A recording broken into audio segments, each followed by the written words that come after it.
할렐루야. 2025년 3월 첫째 주 수요 기도의 시간, 저녁 7시. 하나님의 말씀은 스가랴서 강해설교로 7장 25절 말씀부터 드리겠습니다.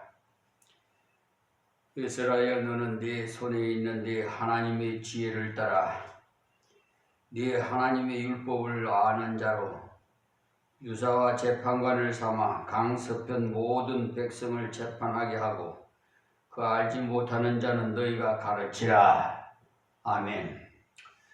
여기 유사는 행정관들을 말합니다. 공무원이죠. 그러니까 재판관은 사법관이고요. 그러니까 이스라엘께 행정권과 사법권을 준 것입니다. 그래서 가서 공무원이나 검사나 판사를 모집해서 재판하게 하고 모르는 사람이 있으면 가르치게 했습니다. 어떤 사람을 뽑았느냐 하면 하나님의 말씀을 잘 아는 사람을 뽑으라고 했어요.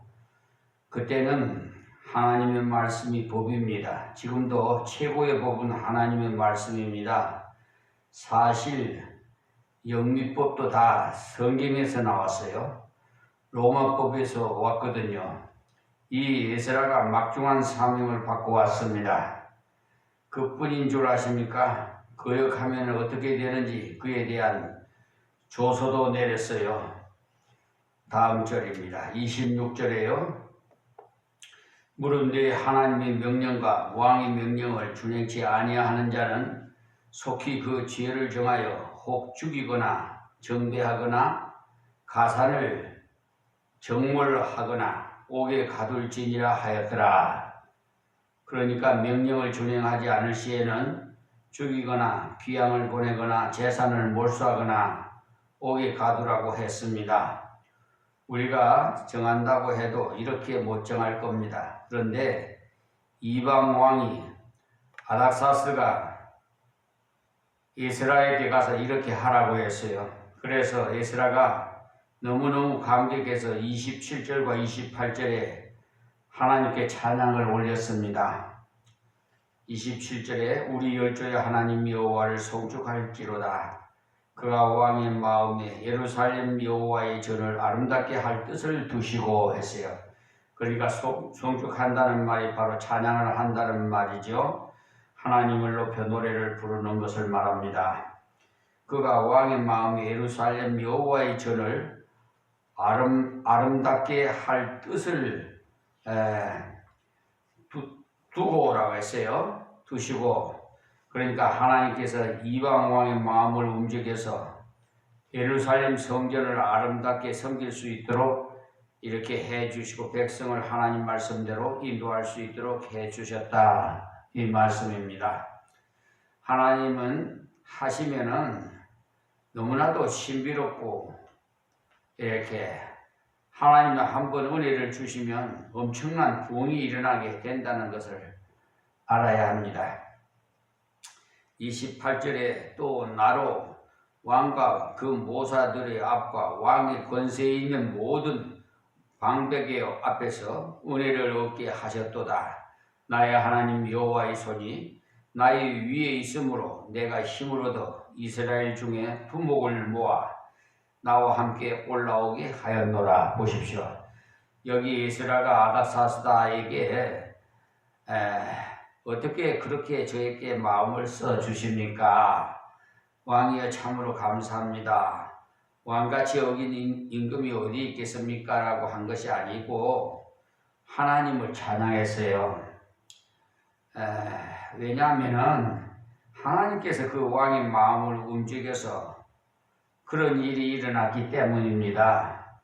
우리가 전에도 말씀드렸습니다마는 우리 결혼할 때 그 남편이 신부에게 반지를 끼워주지요. 그러면 신부는 반지를 그렇게 좋아합니다. 그런데 그 반지를 좋아할 것이 아니라 그 반지를 준 신랑을 좋아해야 되죠. 그렇죠? 그러니까 비유로 말씀드렸습니다. 우리 모든 거 주신 거 누구를 통해서 주시더라도 하나님께서 그분을 통해서 주시기 때문에 하나님께 감사하고 찬양을 드려야 돼요. 자, 그래서 하나님께서 그 왕의 마음을 움직여 주셔서 그런 일이 일어났기 때문에 하나님께 찬양을 드린 겁니다. 지금도 하나님 은혜를 주시면 이런 일이 일어날 줄 믿습니다. 할렐루야. 하나님은 지금도 살아계십니다. 어제나 오늘이나 동일하신 하나님. 이 일이 예정만 있었던 일이 아니에요. 지금 현재도 진행 중에 있습니다. 멀리 계시지 않아요. 우리와 함께 계십니다. 나의 하나님 여호와의 손이 나의 위에 있음으로 했는데 하나님의 손이 무엇이냐면 하나님의 전적인 간섭을 말하는 것을 뜻합니다. 그러니까 그 원어에는 손가락이라고 되어 있어요. 그런데 한국말로 번역을 하면서 어른을 두고 손가락이라고 할 수 없다고 해서 손이라고 번역을 한 것입니다. 그러니까 하나님의 손가락이 나의 위에 있다는 말은 하나님이 직접 나를 간섭해 주셨다는 말씀이에요. 내가 힘을 얻어 이스라엘 중에 두목을 모아 나와 함께 올라오게 하였노라 그랬어요. 그래서 이스라엘 사람들에게 하나님이 우리를 이렇게 인도하실 때 이때 가야 된다라고 한 것입니다.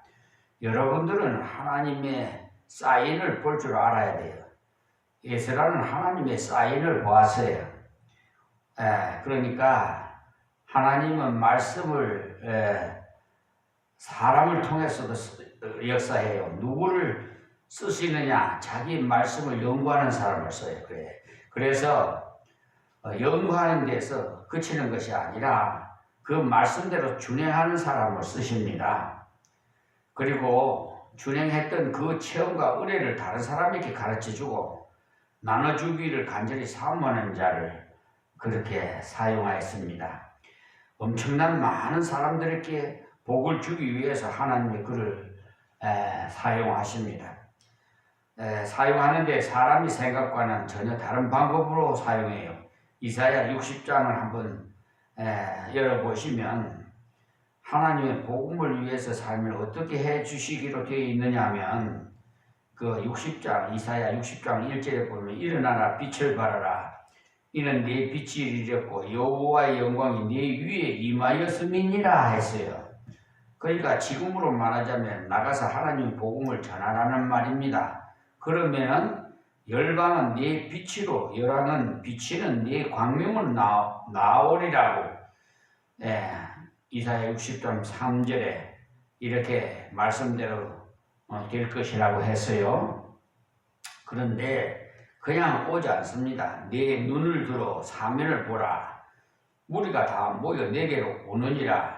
내 아들들은 원방에서 오겠고 내 딸들은 안기어 올 것이라. 그때 네가 보고 희색을 바라며 내 마음을 놀라고 또 화창하리니 이는 바다의 풍부가 내게로 돌아오며 열방의 재물이 옴이라. 사람들은 다 금과 유황을 가지고 와서 여호와의 찬송을 전파할 것이며 게달의 양무리는 다 내게로 모여지고 드바이옷의 수양은 내게 공급되고 내 단에 올라 기꺼이 받음이 되리니 내가 내 영광의 집을 영화롭게 하리라.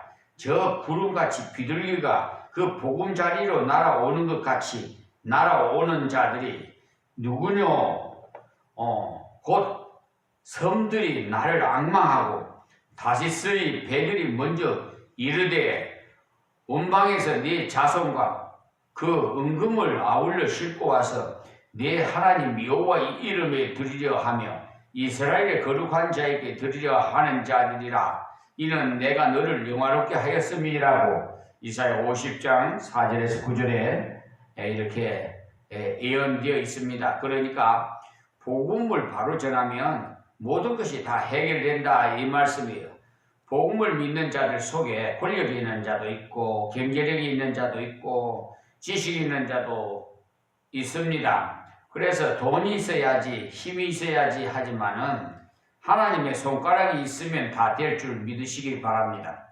우리가 하나님께만 마음을 이렇게 맞춰버리면은 말씀을 연구하고 준행하고 그것을 나눠주고 증거하기로 마음에 결심하고 순종하면은 하나님이 우리에게 맡겨주시기를 기뻐하신다는 말씀이에요. 그리고 이제 에스라 8장 1절에서 36절에 있는 말씀인데요. 여기에 보면은 에스라서는 앞에서는 여러 번 말씀드린 것처럼 이스라엘이 바빌론으로 이렇게 포로로서 돌아오는 내용과 성전 재건과 생활 회복을 기록한 역사서입니다. 그러니까 바빌론에 있는 중에 1차로 스룹바벨과 예수아라는 제사장과 함께 5만 명 가까운 사람들이 돌아왔다는 것이 1장에서 6장까지의 그 내용이었고요. 잡혀갈 때도 3차로 나누어서 잡혀갔는데 돌아올 때도 3차로 나눠서 돌아왔습니다. 2차로 돌아온 내용이 7장부터 시작되는데 하나님의 말씀을 잘 가르치는 학사요 제사장인 에스라라는 사람을 중심으로 돌아왔습니다. 1차로 돌아온 것은 이방왕 고레스가 하나님의 강권적으로 권고로 왕이 되자마자 이스라엘 사람들을 자기 나라로 돌아가서 성전을 지으라는 조서를 내림으로 돌아오게 되었지만은 그러나 아직까지 여러 가지 면에서 부족했어요. 그 소식을 들은 에스라가 백성들을 깨우치기 위해서 2차로 돌아오게 되는데 에스라는 당시 아닥사스다 왕 밑에 있으면서 상당히 인정을 받는 고위층에 있었던 사람입니다. 그래서 그때 에스라가 왕께 청혼을 해서 돌아오게 되는데 우리가 돌아가서 예루살렘에 있는 백성들을 올바로 교육해서 하나님을 잘 섬겨야 이 나라도 잘 됩니다. 이렇게 청을 했어요. 그랬더니 그 아닥사스다 왕이 조서도 써주고 선물도 주고 명령도 내려서 주면서 왕 자신과 왕자를 위해서 기도를 많이 해주라고 했어요. 그래서 이 8장의 내용은 돌아온 사람들의 명단과 함께 그들이 돌아올 때 그냥 돌아온 것이 아니라 준비를 많이 해서 돌아왔더니 하나님께서 준비된 은혜를 주셨다는 내용입니다. 구원받은 것은 다 똑같이 받습니다. 그러나 우리가 사역할 때는 하나님의 뜻대로 바로 순종하기 위해서 자기를 쳐서 복종시키는 준비된 사람을 하나님께서 아주 능력 있게 쓰십니다. 그렇기 때문에 하나님의 사역자가 되려는 사람은 믿음 준비와 함께 실력 준비도 이렇게 잘해서 시작해야 돼요. 그냥 뜨겁다고 해서 갔다가는 자기도 고생하고 남도 고생을 시켜. 그리고 주님의 교회를 위해서 무슨 일을 하려고 할 때도 준비하고 기도하면서 감당하면 하나님께서 준비했던 은혜를 주셔요. 앞으로 우리 임마누엘 교회도 일꾼들을 세우고 시설도 만들고 여러 가지 할 일들이 많은데 특별히 예den동산 그러니까 같이 공동체로 이렇게 지금 저 제3 임마누엘 교회는 저 섬진강 부근에 있는데 거기는 한 2~3천 평이 땅을 부지를 준비되어 있어요. 거기다가 공동체를 만들어서 이제 에덴동산을 예수 사랑 나눔의 집이 됩니다. 그래서 세상에서 소외당한 자들을 함께 같이 슬퍼하고 같이 기뻐하고 이렇게 한 상에 둘러앉아서 공동체 생활을 하는 것이 그것이 예수 사랑 나눔의 비전입니다. 하나님께서 그것을 임마누엘 교회 비전으로 주셨어요. 그래서 국내에만 그러는 것이 아니라 국외에도 저 아프리카나 빈민국에도 예수 사랑 나눔의 집이 에덴 동산같이 세워져서 이렇게 하나님의 사랑을 실천하는 실질적으로 실천하는 행함이 없는 믿음은 죽은 믿음이니까 이런 예수 사랑 나눔의 집이 세워질 것입니다. 제 대해서 못 이루어지면 후견자가 또 그 후견자가 이루어지지 않을 경우에는 다음 후견자가 계속해서 그 사업, 예수 사랑 나눔의 사업 계획은 아주 방대합니다. 어린애들부터 노년에 이르기까지 우리 어려서부터 이 토라, 쉐마 이런 하나님의 말씀을 먹여야 돼요. 우리나라는 어려서 그냥 엄마 아빠부터 가르치는데 유대인들은 그렇지 않거든요. 하나님 말씀부터 가르쳐요. 그래서 그냥 어려서부터 그냥 암송을 그냥 쭉쭉 잘합니다. 예. 하나님 말씀을 먹고 벌써 키워서요. 어려서부터요. 그래서 우리 한국교회도 이 주일날 예배 때는 공동 예배를 드릴 때는 어린애부터 할아버지까지 다 온 가족이 나와서 공동 예배를 드려야 돼요. 뭐 유치부, 뭐 유아부, 뭐 이렇게 청년부, 뭐 노년부, 뭐 이렇게 부서는 있어도 그 활동을 그렇게 하더라도 예배만큼은 공동 예배를 드리는 것이 원칙입니다. 그래야 가정에 돌아가서도 예배의 삶을 살 수가 있어요. 왜냐하면 목사님이 말씀 강단에서 말씀하신 것은 하나님의 음성으로 들어야 돼요. 그래서 그것이 자녀에게 주는 말씀이 있고 또 아버지에게 주시는 말씀이 있고 또 할아버지에게 주시는 말씀이 있어요. 그러니까 각각 이렇게 남편에게 주시는 말씀이 있고 부인에게 주시는 말씀이 있고 하니까 이게 말씀을 공동 가족이 다 들으면 그 말씀에 빗나갈 수가 없어요. 그렇기 때문에 예배 삶이 가정에서도 이루어지는 것입니다. 만약에 교회에서 그런 일이 없으면 이 방송을 듣는 세계 만민들이 다 그런 교회들마다 다 공동 예배를 드리시기를 권합니다. 자, 그래서 우리가 일꾼들도 세울 때도 항상 하나님 앞에 기도를 해서 일꾼을 세우세요. 그냥 마음에 내킨다고 돈 많이 낸다고 장로로 세워주고 그런 거는 아닙니다. 그랬다가는 그 가시가 돼요. 그 교회를 완전히 그러니까 마귀의 소굴로 만들어 버려요. 그러니까 그런 일이 없기를 바라고요. 정말 목회자들이 참 중요한 그런 기도를 해야 됩니다. 일꾼을 세울 때는 그리고 소명을 받은 자, 하나님으로부터 소명을 받은 자를 세우십시오. 후견자로 역시 부모님의 권유로 신학교 다녀갖고 목사 된 사람을 세우지 말고 하나님께서 불러서 소명을 받은 자를 후견자로 세우세요. 뭐 장로도 마찬가지고요. 평신도도 마찬가지. 다 각각 다릅니다. 소명은 그래 달란트도 다르고요. 그러니까 그걸 염두에 두십시오. 자, 1절에서 14절까지는요. 8장 돌아온 사람들의 이름을 쭉 적어놨어요. 성경에는 이름이 많이 나오는데 마태복음 1장에도 이름이 나오고 창세기 5장에도 이름이 나오고 중간중간에 이름 나오죠. 그런 부분이 설교하는 분들이 힘들어하는 부분이기도 합니다. 사실. 그러나 그것은 하나님이 주의 일을 하실 때는 사람을 통해서 한다는 것을 보여주는 부분입니다.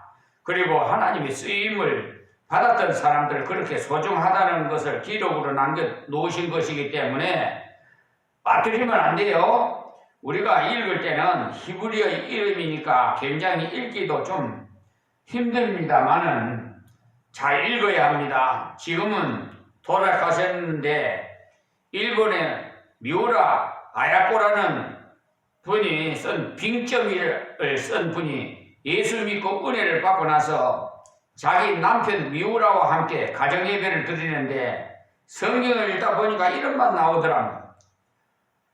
역대상 같은 데는요, 이름만 9장이 나와요. 엄청 많이 나와요. 그래서 여보 이 부분 뛰어 넘어갑시다라고 했다고 합니다.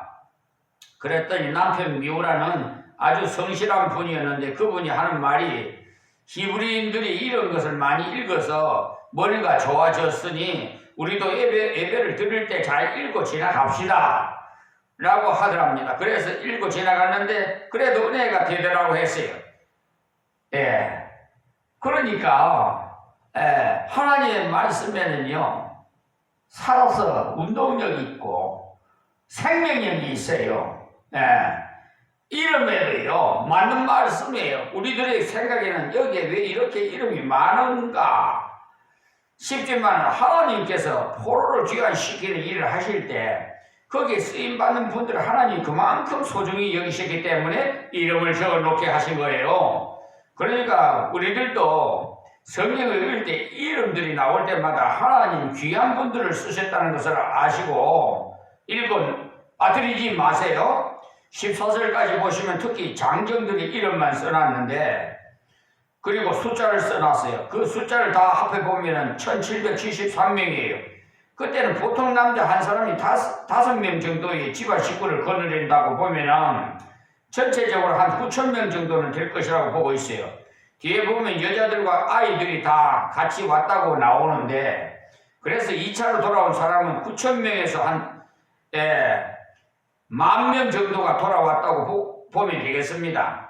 1차 때는 종살이 하던 데서 돌아가자 하니까 많은 사람들이 돌아왔는데 그러나 그때도 안 돌아온 사람은 누구냐 하면은 제법 좀 거기에서 기반을 닦고 집도 잘 지어놓고 그렇게 살던 사람이 돌아올리니까 좀 아쉽지 않아요? 그러니까 못 돌아오는 거예요.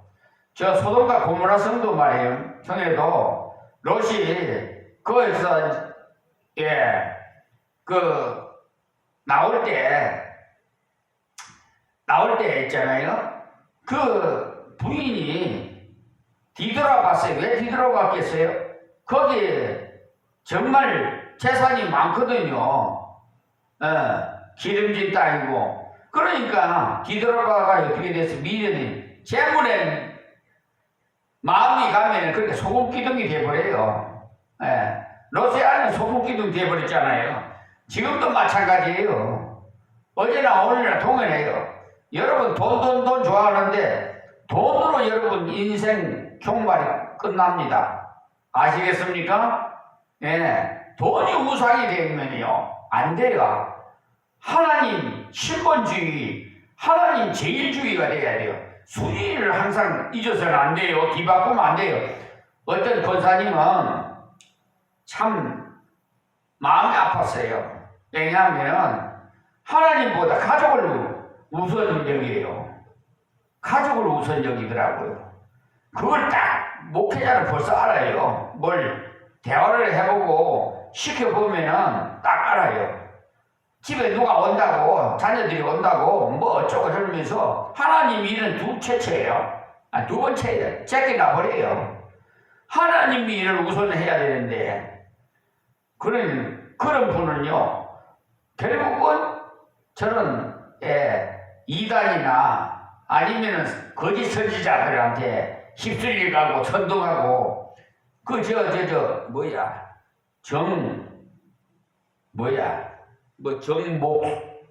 정목수인가 하여튼 그 유튜브 동영상을 보내왔는데 보니까 아주 못됐어요. 그 목사는 뭐 누구를 어느 목사를 비평하고 막 그러는 걸 하면서 아니 지금 민주당을 가면 용공 세력으로 몰고 막 하여튼 또 후계인 목사가 한 번은 또 유튜브 카톡으로 그 동영상을 보내왔는데 보니까 장경동 목사가 폐쇄 법안을 민주당에서 그 폐쇄 법안을 어쨌다고 만들어놨다고 민주당 찍어주면 안 된다고 막 장경동 목사 야단이더라고. 그렇지만은 하나님께서 민주당 많이 뽑았잖아요. 에? 그런 마귀 사탄이요 그렇게 역사를 해요. 그렇게. 예. 그런데 미혹당합니다. 그러니까 하나님 먼저 하는 장경동 목사는요 참 교인들을 즐겁게 해줘요. 웃기는데요. 웃으면 좋아하잖아요. 참 말씀하시는 것이 참 웃음이 날 정도니까 뭐 더 이상 뭐 그래서 달란트가 좀 잘못됐지 않나 나 그런 생각도 했어요. 어쨌든 이렇게 고레스가 강제로 돌려보내지 않고 가지 않는 사람은 현금을 거두어서 보내라고 그때 당시도 그랬거든요. 그런 사람들 중에 예루살렘에 대한 소식을 들은 에스라가 내가 여기서 이렇게 호화롭게 잘 사는 것이 중요한 것이 아니다. 돌아가서 하나님 말씀을 가르쳐야 되겠다라고 결심을 한 거죠. 그러니까 신본주의, 하나님 제일주의로 하면은 이 호화스러운 생활을 뒷전으로 다 두고 주님만 따라옵니다. 이스라엘 다시 일으키는 길은 하나님 말씀을 잘 가르쳐서 순종하게 하는 길 아닙니까? 하나님 기뻐하는 일을 해야죠. 우리가 무슨 일을 할 때 이것은 하나님이 기뻐할까? 자녀들을 더 예뻐하면 하나님이 어떻게 생각하실까? 이걸 좀 생각을 하세요. 하나님이 질투의 하나님이에요. 그러면 이스라엘 다시 제사장 나라의 사명을 이렇게 감당할 수가 있어요. 그렇기 때문에 언제든지 인재를 키워야 됩니다, 여러분. 그래서 저 서울 사랑교회 오카남 목사님 하나님 곁에 가셨지만 그분은요 상암체육관의 부활절 연합회에서 울면서 설교하셨던 분이에요. 저는 존경하고 나는 오카남 목사님 참 존경해요. 그런데 그 오정근 목사인가 후견자로 오신 분은요 무슨 박사가 고의시키는지 박사 뭐 나무 논문을 편집해가지고 그 망신살을 뒤치고 말이에요. 목사는요 정직해야 돼요. 네? 그런 짓거리를 하면 안 돼요. 그리고 미국에서 사역을 하다가 오셨는데 보니까 미국에서 이메일로 왔는데 안 좋은 평의 막 왔어요. 미국에 있으면서도 그 오카는 목사님 덕이 안 되는 짓을 했다고 뭐 그런 안 좋은 평으로 이렇게 했어요. 오정근 목사님 설교 잘 하시잖아요. 아주 유창하게 잘하죠. 그러니까 여러분 말 더듬 한다고 해서 오히려 그런 사람들이 상이 커요. 저기 시골에서요 500평에다가 예배당 수축하게 해주셨어요. 하나님께서 더듬 설교도 제대로 못하는데도. 그래서 하늘나라에 가시면은 한 영혼을 놓고 오지에서 눈물 뿌려 목회하시는 목사님이 상이 큽니다. 대한민국 맘모스 교회에 신무하시는 목사님은 성경을 다 받았다 해가지고 너한테는 줄 것이 없다 그래요. 예수님은 성기로 같이 성김 받으러 온 건 아니에요. 그리고 저 순복음교회 해같은 별이라고 했죠. 별은 목사입니다. 계시록에 보면 별이 해같은 별이 떨어진다고 그랬거든요. 마지막 때. 순복음교회 조혁인 목사는요. 얼마나 세계적으로 유명합니까? 아주 훌륭하시지요. 그런데 참 안타깝게도 하나님 돈을 횡령했어요. 그래서 장로가 고소를 해가지고 검사가 조사해서 기소를 했어요. 그러니까 마지막 때 해가 떨어지는 거죠. 그러니까 유종인민을 잘 거둬야 되는데 여러분 그 갈라디아서 5장 22절에서 23절 그 열매 9가지 성령의 열매 9가지 중에서 처음에 사랑의 열매로 시작해서 마지막에 절제의 열매가 있는데 절제의 열매를 제대로 못하면 다 와르르 무너집니다. 그걸 참고하시기 바랍니다. 자, 또 시간이 다 돼서 여기서 마치겠습니다. 하나님 고맙고 감사합니다. 주신 말씀 증거하였사오니 듣는 자마다 다 복되게 하옵시고 이 나라 하루 속히 치유하여서 하나가 되게 해주시고 하나님께 영광 돌릴 수 있도록 도와주시옵소서. 이방인들도 다 구원해 주시옵시고 하나님 이 나라에 천국이 임하게 하여 주시옵소서. 예수님의 이름으로 기도합니다. 아멘.